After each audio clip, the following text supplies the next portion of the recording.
Hi, I am Prachi. Welcome to our show Dishayen, जहां हम करते हैं बातें आपके वास्तु रिलेटेड प्रॉब्लम्स एंड उनके सॉल्यूशंस की। As the wise man said, our lives is not full of problems, but it is full of learning opportunities. And yes, that is the reason why we are here on our show Dishaye to talk and explore the age-old Shastra, Vastu Shastra. So for which I would like to invite our Vastu expert Jairaj Jitendra Daveji on the show today. Welcome to Dishaye, Jairaj ji. नमस्कार दर्शकों को, आप कैसे हैं प्राची जी? मैं अच्छी हूँ, आप कैसे हो? Very well. Next I would like to know is कि अगर प्लॉट ले लिया, ओके, बट वहाँ पे पहले उसकी हिस्ट्री क्या है, वहाँ पे अगर कोई फॉर्चुनेट या अनफॉर्चुनेट इंसिडेंट हुआ है which our buyers would not be knowing, our viewers ने ले लिया है, तो इस स्थिति में क्या करना चाहिए? मतलब प्लॉट का शुद्धिकरण कैसे करना चाहिए? तो अभी मैं बताता हूँ आपको कि जो प्लॉट का शुद्धिकरण या प्यूरिफिकेशन वास्तुशास्त्र के अनुसार कैसे करना चाहिए। ओके। जैसे कुछ सिद्धांत बताए गए, कुछ बेसिक रूल्स हैं जो आप फॉलो करके उस जगह का शुद्धिकरण कर सकते हैं। राइट। सबसे पहले जो भी प्लॉट है उस पे आप हो सके तो पूरा पहले क्लीन कर लें, यानी कि जितने भी मिट्टी है, ऐसे कंकड़ है या इतनी ऐसी चीजें हैं, तो जो लेयर पे दिख रही है अनवांटेड चीज को हटा दे वहां से। पहले वहां से क्लीन कर ले, बाउंड्रीज मार्क कर ले। राइट।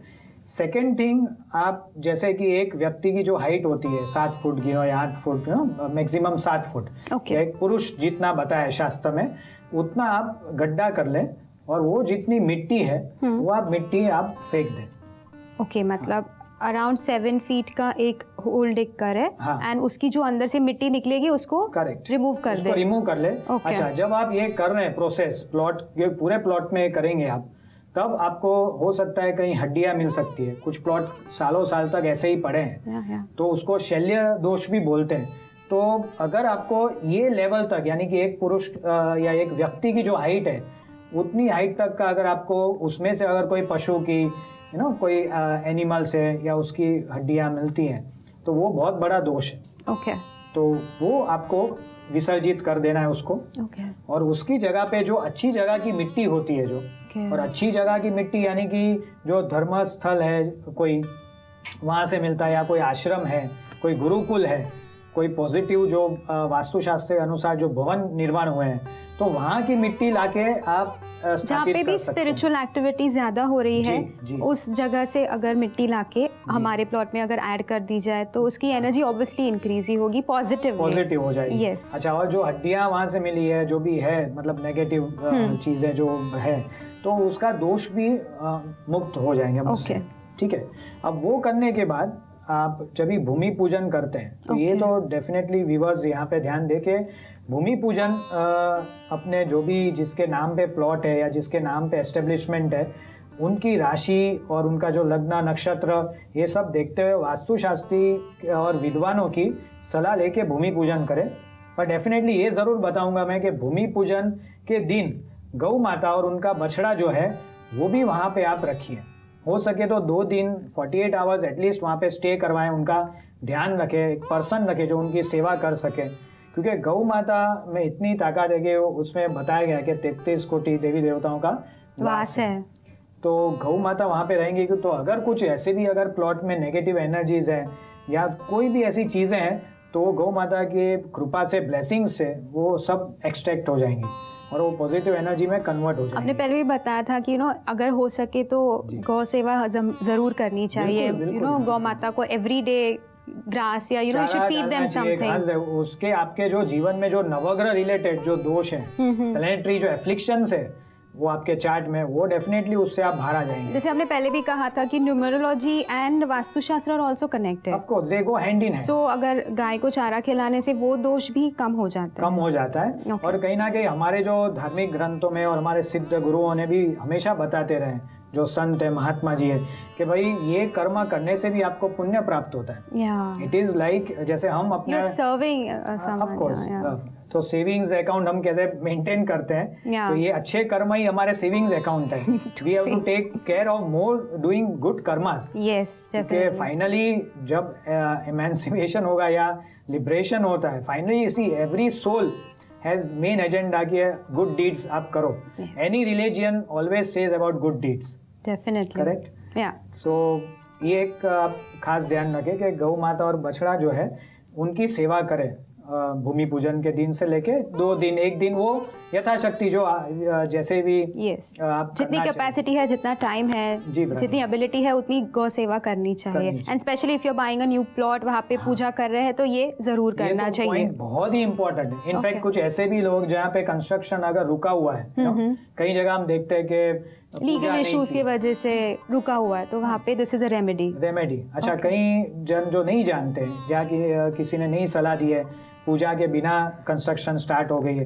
वैसे आजकल देखिए हमारे यहाँ तो वो सिद्धांत है ही कि बिल्डर्स है, डेवलपर्स है, वो डेफिनेटली अच्छे मुहूर्त पे भूमि पूजन करके ही करते हैं। बिकॉज कहीं ना कहीं बिल्डर्स भी ये आशा रखते हैं कि जिनको वो फ्लैट दे रहे हैं या जो भी एस्टेब्लिशमेंट बना के दे रहे हैं वो लोग प्रॉस्पर हो, खुश हो, है ना। तो बिल्डर इज ऑलवेज थिंकिंग और घर ले पाए उनके नए प्रोजेक्ट में। ऑफ कोर्स वो तो है, it's definitely a secondary thing. But ये जरूर चाहूंगा कि बिल्डर की भी भावना कहीं ना कहीं बहुत अच्छी होती है कि भाई जो भी मैंने दिल से बनाया है, क्योंकि मेहनत उसकी भी बहुत जाती है। आज कितने सालों साल लगते हैं, बड़ा प्रोजेक्ट है तो 2-3 साल लगते हैं।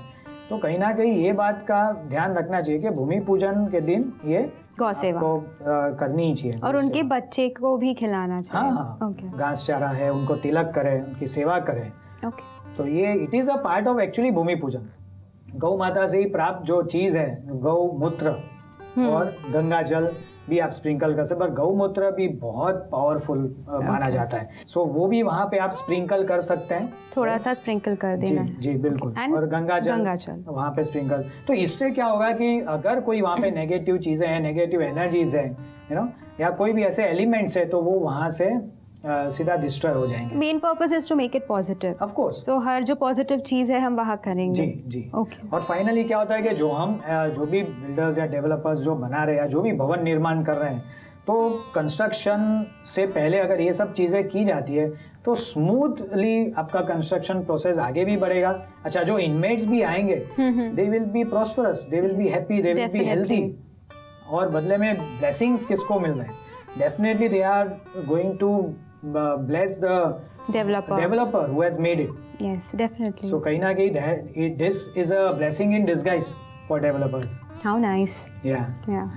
So I'm sure there are a lot of things, but these are the basic things जो शुद्धिकरण या purification में ध्यान देनी चाहिए. It's only when you pay attention to Vastu Shastra and its principles, the energy of your plot will definitely change.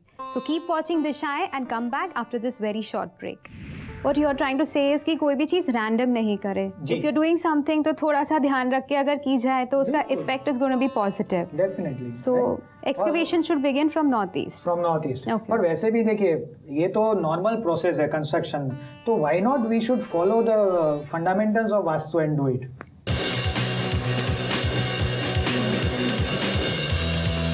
Welcome back from the break. आज दिशाएं पर हमारे वास्तु एक्सपर्ट हमें बता रहे हैं कि किस तरह हम हमारे प्लॉट की पॉजिटिव एनर्जी को और ज़्यादा इंक्रीज कर सकते। तो आपने हमारे व्यूअर्स को बता दिया कि plot should be of a square shape, triangle नहीं होना चाहिए, राइट? फिर आपने बता दिया प्लॉट की शुद्धि कैसे करनी चाहिए। सो सब कुछ हो गया। And if I would say कि प्लॉट भी रेडी है, finances are ready, you know, finance का भी कोई इशू नहीं है, अभी कंस्ट्रक्शन करना है, कंस्ट्रक्शन का श्री गणेश करना है। सो उसके लिए वास्तुशास्त्र में क्या मेथड है?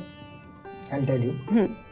So these are the दिशाएं, and जैसे कि आपने बताया हर दिशा के अधिपति एलिमेंट को सेटिस्फाई करना ज़रूरी है। So I'm sure उसी से रिलेटेड अभी आप कुछ बताने वाले हैं। हाँ, मतलब मैं आपने जैसे मुझे प्रश्न पूछा ना जी, कंस्ट्रक्शन का श्री गणेश कैसे करना है, एक्सकेवेशन भी कैसे होता है, ओके, उसके बारे में तो आप हमें बताने वाले एक्सकेवेशन के बारे में भी बताएंगे। जी, लवली। कंस्ट्रक्शन से पहले जैसे क्या होता है कि प्लिंथ जो है वो निकाला जाता है ना, देयर इज अ डीप जो स्पेस की जाती है। yes. और जितना भी जैसे मैंने बताया कि कंस्ट्रक्शन पावरफुल कब होगा, जब फाउंडेशन मजबूत है, राइट। सो प्लिंथ निकालना है, केसिंग करनी है, पाइलिंग करनी है, ये सब कंस्ट्रक्शन प्रोसेस है। बट उसके पहले जब गड्ढा होता है तो वास्तुशास्त्र में उसका भी उल्लेख बताया गया। ओके। अब वो भी राइट वे पे होना बहुत आवश्यक है, राइट। तो यहाँ पे मैं आपको बताऊंगा कि एक्सकेवेशन पहले कहाँ से शुरू करना चाहिए। ओके।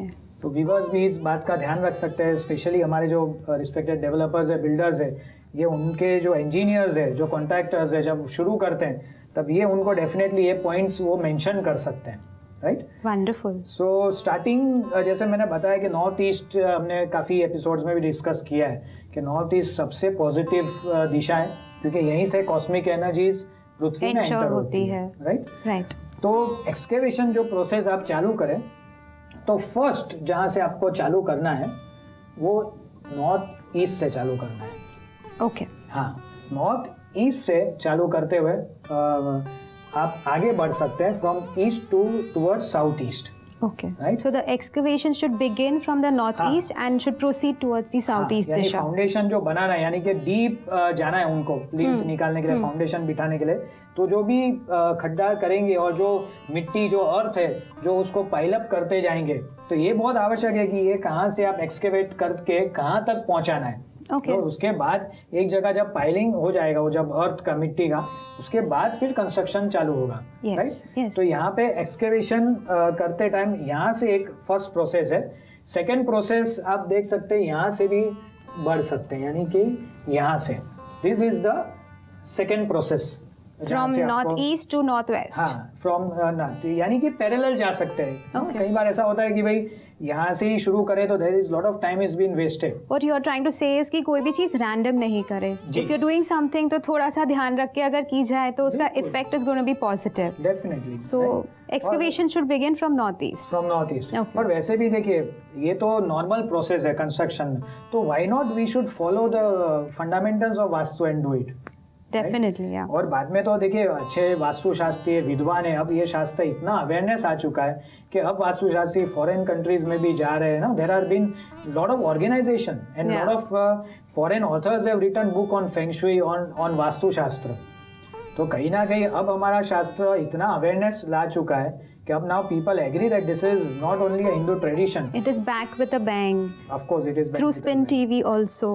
सो मूविंग अहेड, सेकेंड प्रोसेस अगर आप देखेंगे तो यहाँ से आप आगे बढ़ सकते हैं, यानी कि दो पैरेलल वे से आप जा सकते हैं। One is from north east to east, from south east you are moving towards south, and finally you are piling everything here in south west, in south and in west. यानी यहाँ से जब आप बढ़ रहे हैं सेकेंड जो, तो आप नॉर्थ की तरफ बढ़ रहे हैं, फिर नॉर्थ वेस्ट की तरफ आप फाइनली यहाँ पे आ रहे हैं। सो पैरेलली दो प्रोसेस से आप चल रहे हैं। ये आपका फर्स्ट प्रोसेस है, ये आपका फर्स्ट प्रोसेस है, and finally you are merging towards south west, and from north east to north to north west and west, secondly आप एक्सकेवेट करके यहाँ पे आप पाइल अप कर रहे हैं। Okay. So this is the real procedure, जो आई एम श्योर व्यूअर्स भी ध्यान देंगे इस बात का, जो हमारे रिस्पेक्टेड डेवलपर्स है, जो बिल्डर्स है, वो भी इस बात का गौर करें। और फिर आगे आप वास्तुशास्त्री की मदद से आप कैसे प्लान करना है, know how to start construction, कौन सी ऑस्पिशियस डेट पे स्टार्ट करना है, वो भी आप उनकी सलाह लेके आगे बढ़ सकते हैं। सो जयराज जी, कंस्ट्रक्शन स्टार्ट करते पहले क्या वास्तुशास्त्र अनुसार और कोई चीज का ध्यान रखना चाहिए? जी बिल्कुल। जैसे अभी हमने डिस्कस किया एक्सकेवेशन के बारे में, राइट। अब मैं बताऊंगा कि कंस्ट्रक्शन कहाँ से स्टार्ट करना चाहिए, and that is exactly a reverse process of excavation. Okay, right. So I will show you. जैसे कि ये मैंने जो एरोज बताए थे आपको, ओके। अब क्योंकि प्रोसेस आपने बताया था कि एक्सकेवेशन नॉर्थ ईस्ट से स्टार्ट होना चाहिए। जी बिल्कुल। एंड यू सेड कि कंस्ट्रक्शन ऑपोजिट, मतलब इट शुड बी शायद कंस्ट्रक्शन साउथ वेस्ट से स्टार्ट करना चाहिए। अब यहाँ पे जैसे मैंने बताया आपको कि एक्सकेवेशन हमने यहाँ नॉर्थ ईस्ट से शुरू किया, right. So now we are starting from south west, okay, as you rightly said.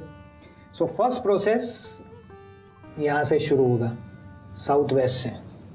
So south west से कंस्ट्रक्शन का जो भी हैवी स्ट्रक्चर आपको लाना है, यानी प्लिंथ डालना है, ये केसिंग करना है, जो पाइलिंग होता है ना, काफ़ी जगह पे सब पाइलिंग होता है। अब ये भी बहुत इंपॉर्टेंट है कि कहाँ पे नहीं भी होना चाहिए। वास्तुशास्त्र में ये भी बताया कि कुछ ऐसे सेंसिटिव पॉइंट्स है, मर्म स्थान जो बोलते हैं वास्तु पुरुष के, तो वो आपको डेफिनेटली वहाँ पे ध्यान रखना है कि वहाँ पे फाउंडेशन या पाइलिंग या केसिंग नहीं होना चाहिए, because it is heaviest activity जहाँ पे अर्थ के अंदर आप जा रहे हैं और सब बाहर आ रहा है, एंड देन जो प्लिंथ निकालना है उसके लिए you are digging and digging for the best foundation. Okay. So सबसे पहले यहाँ से प्रोसेस शुरू होगा, and moving towards west, north west, and then marching towards north. Okay. अब साइमल्टेनियसली आप पैरेलल सेकेंड प्रोसेस यहाँ से शुरू कर सकते हैं, यानी moving from south west towards south, right? Okay. From south you are coming towards south east. Okay. South east से मूव करके you are going towards east.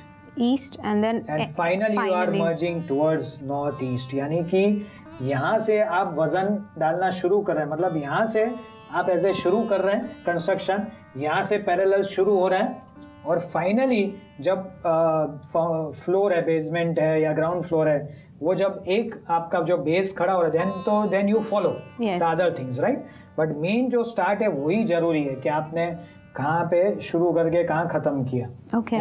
और कई जगह हम देखते हैं कि नॉर्थ ईस्ट से जब कंस्ट्रक्शन एक्टिविटी शुरू होती है ना, दैट टेक्स मैक्सिमम ईयर्स.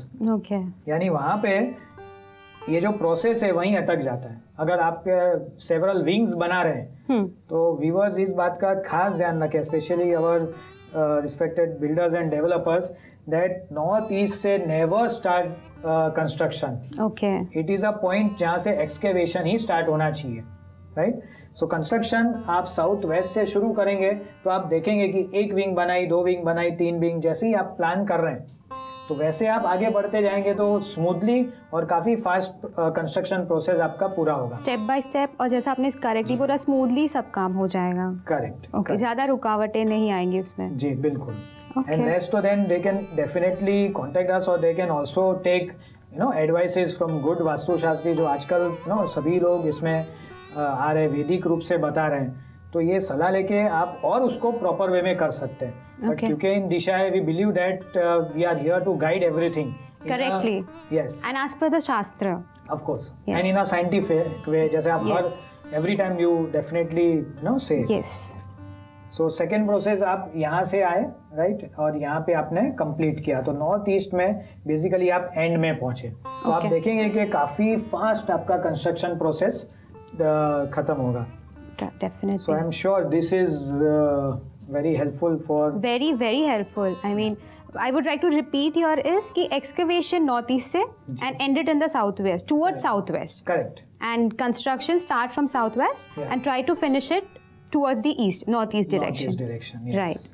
सो जैसा कि आपने देखा हमारे वास्तु एक्सपर्ट ने हमें काफ़ी सारी जानकारी आज दी है. And as they say life only changes when your soul is ready to get in that change. So start believing in Vastu Shastra and start applying its principles in your day-to-day lives. Thank you so much, Jayaraji, for being a part of Dishaya today. Thank you so much, viewers, for watching our show today. And for any other feedback, जानकारी या vastu related questions, आप हमें screen पर दिए गए telephone number या email IDs पर ज़रूर पूछ सकते हैं. नेक्स्ट एपिसोड तक take care, good bye and keep watching Spin TV.